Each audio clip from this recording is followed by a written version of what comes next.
If you're one of the millions of Australians expecting the national broadband network at your place soon, you may want to watch this next story.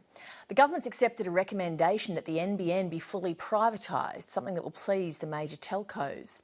But in places where the highly politicised network is already rolled out, like the central coast of New South Wales, it's not so much speed that's the problem, it's having the NBN working at all.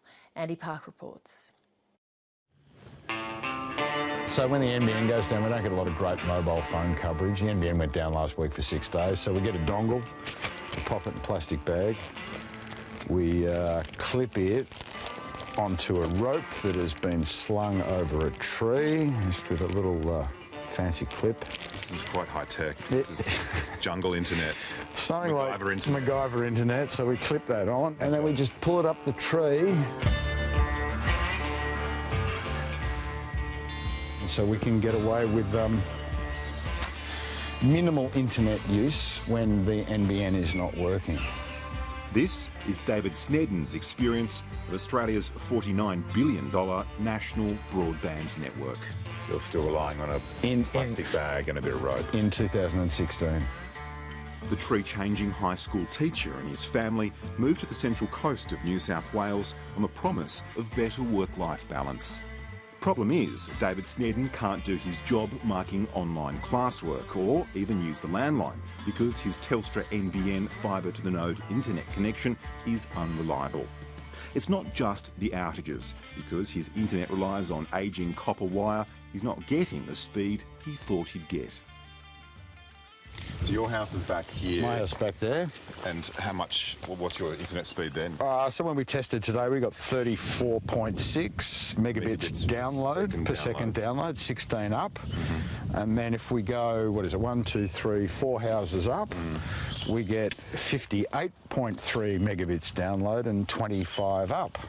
So between, 3 to 4 houses, there's basically a double the difference in internet speed. Pretty much so. He's paying Telstra for a premium plan, promising up to 100 megabits per second.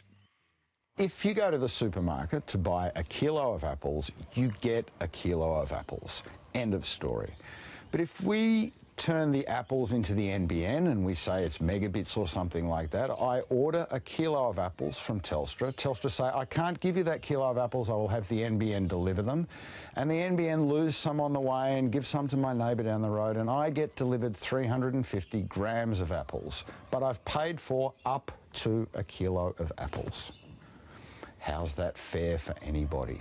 The NBNCo says any issues with his internet speed are Telstra's domain. Put a dongle in a plastic bag. We asked the NBNCo about his outages on Monday. The NBN network does not go down for 6 days. We do monitor, we do know where there are faults, and we respond to them.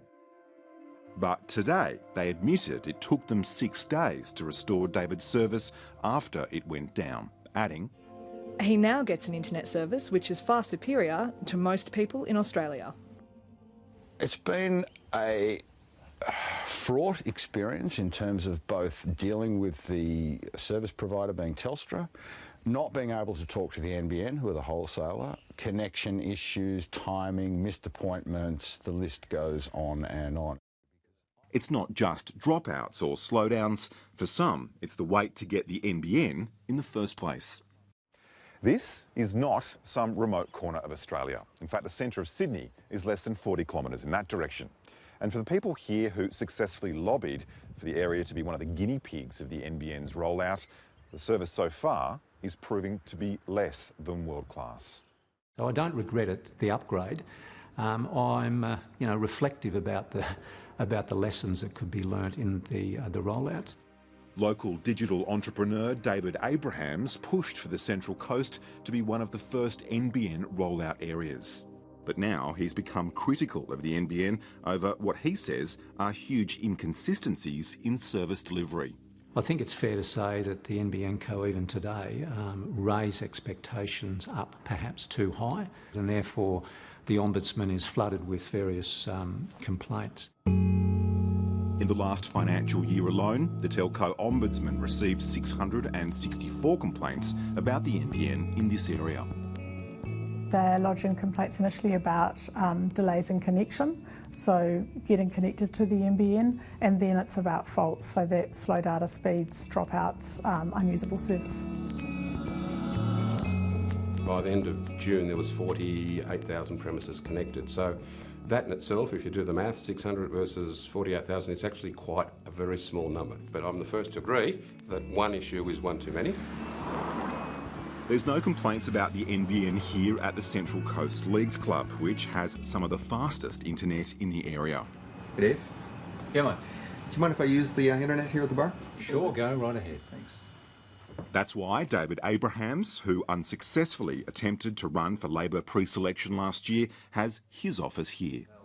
He shares his bandwidth with local internet business owners who are still waiting for the NBN. I call them my internet refugees because of the variable experiences that we have up here. This seems like a likely excuse, using the bar as the workplace. Why do you come in here? What sort of work do you do? I'm actually a Google Street View virtual tour photographer. I don't have NBN. I've actually got less than that, and I'm waiting for it. It hasn't even shown up yet. It's one of those things. It's just like, where do you go where you can actually get a decent connection? When you scale up a network and you get large demands, processes always improve. You refine the workmanship of the installation crews, etc. So there's always an improvement process that occurs, and we've seen that. David Sneddon says he would be happy to go back to ADSL. It's a feeling of resigned frustration. We don't feel that anyone is going to be able to change it, and it's certainly not going to be fixed anytime soon.